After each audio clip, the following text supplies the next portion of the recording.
श्रोता भाइयों दोस्तों, आप लोगन के बीच में हम एक तर्ज भेजत हई, जरूर पसंद आए। कैसे एक दुकान वाली दुकान लगाए के बैठल बा।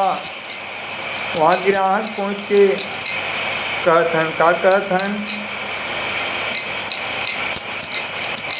कहतन भैया कि बोला बेचलू कवन कवन तरकारी, बोला बेचलू कवन कवन तरकारी।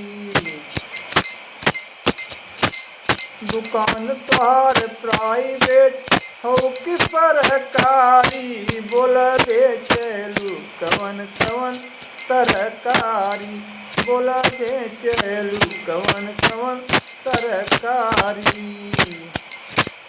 दुकान वाली बतावत भैया क्या बतावत बा। आलू बा गोल गोल टमाटर बलल का, आलू बा गोल गोल टमाटर बलल का।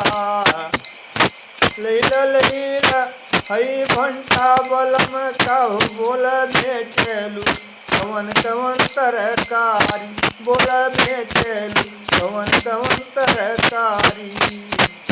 दुकान तोहार प्राइवेट हो कि सरकारी, बोला बेचलू कवन कवन तरकारी, बोला बेचलू कवन कवन तरकारी।